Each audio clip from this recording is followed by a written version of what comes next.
So ఇందులో ఏమేమి రాబోతున్నాయి ముందుగానే ఆచరణలో పెట్టేశారు. దాంట్లో రాళ్ళు పాతడం కానీ, లేదంటే పట్టా పుస్తకాల్లో ముఖం వేసుకోవడం కానీ, అంటే సంపూర్ణంగా అంటే నేను అర్థం చేసుకుంది ఒక్క మాటలో చెప్పాలంటే, 1 సెంటు భూమి ఉన్న, 1/2 సెంటు ఉన్న భూమి సొంతదారు నుంచి ఎంత పెద్దవాళ్ళైనా సరే మొత్తం భూ హక్కులు ఎవరైతే పరిపాలిస్తారో వాళ్ళ గుప్పిట్లో ఉంటాయి.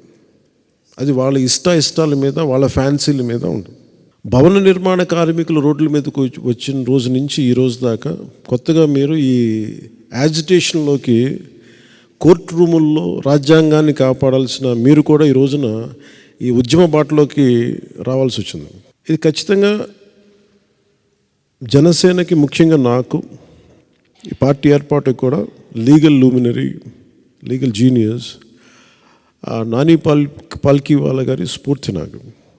అని ఈ రోజు ఆయనకి నేను చెప్పుకుంటే ఒక ఏకలవ్య శిష్యుడు నేను ఆయనకి. ఆయన లేకపోయినా మన మధ్యలో నేను ఆయన్ని సంపూర్ణంగా స్ఫూర్తి తీసుకున్నాను.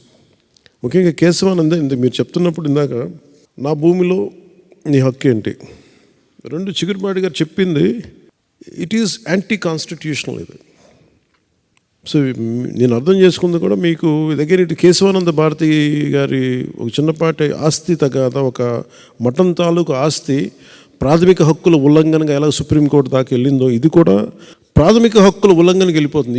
ఏది తీసుకున్నా కానీ ప్రాథమిక హక్కులు, రాజ్యాంగం కల్పించిన ప్రాథమిక హక్కుల ఉల్లంఘనకి దారితీస్తూ ఉంది. జగన్ దీన్ని ఎలా అనుకూలంగా తీసుకుంటున్నాడంటే, ఆయనకి వైజాగ్లో వచ్చి దోచుకున్న ప్రాపర్టీస్ అన్నిటిని లెజిటిమేట్ చేసుకోవడానికి ఇది తెచ్చుకున్న చట్టంలా ఉంది. అంటే వైజాగ్లో వాళ్ళు దోచుకున్న ఆస్తులకి లెజిటిమైజ్ చేసుకునేందుకు చట్టంలో ఇది ఒకటి ఉంది. అలాగే కోర్ట్స్ని దాటేసి, కోర్ట్స్ని అతిక్రమించి రెవెన్యూ అథారిటీస్కి హక్కు ఇచ్చేస్తే, రెవెన్యూ వ్యవస్థ అంతా ఎవరైతే ప్రభుత్వాన్ని నడుపుతారో వారి చేతిలో ఉండదు. కోర్టులు ప్రభుత్వం చేతిలో ఉండవు. ఆ హక్కుని ఇటు తీసేస్తే మటుకు ఖచ్చితంగా మోర్ ఈజీ అయిపోతే ఆస్తిని దోచేయటం మరింత సులభతరం అవుతుంది. ఇక్కడ ఒకటే అనిపిస్తుంది, ఋషికొండని ఒక ఉదాహరణ చెప్తాను. ఋషికొండని రేపొద్దున అన్యాక్రాంతం దోచుకున్నాడు ఆయన. ఇందాక మీరు చెప్తున్నట్టుగా, ఉమామహేశ్వర గారు మీరు చెప్తున్నట్టుగా ఏదైనా వాళ్ళు అప్లై చేసుకోవచ్చు. ఇది నాది అని రాసేసుకుంటే సరిపోద్ది, నో క్వశ్చన్స్ ఆస్క్డ్. సో ప్రతిదానికి కోర్టు అనే ఒక రక్షణ చట్టాన్ని తీసేశారు దీనివల్ల. అంటే దీన్ని నేను ప్రజలకి, సగటు మనిషికి, సగటు ఇంట్లో వంట చేసుకునే ఒక ఆడపడుచుకు కూడా, కేవలం గృహిణికి కూడా ఇది అర్థం అయ్యేలాగా నాకు మరింత లోతుగా దీన్ని తీసుకెళ్ళాలి. ఎందుకంటే ఇది నాకు దీని తాలూకు గ్రావిటీ, దీని తాలూకు సీరియస్నెస్ నాకు అర్థమవుతుంది. అండ్ ఎందుకంటే ఒక డ్రెకోనియన్ లా వచ్చినప్పుడు చాలా సున్నితంగా ఉంటుంది, పెద్ద ఇష్యూగా అనిపించదు.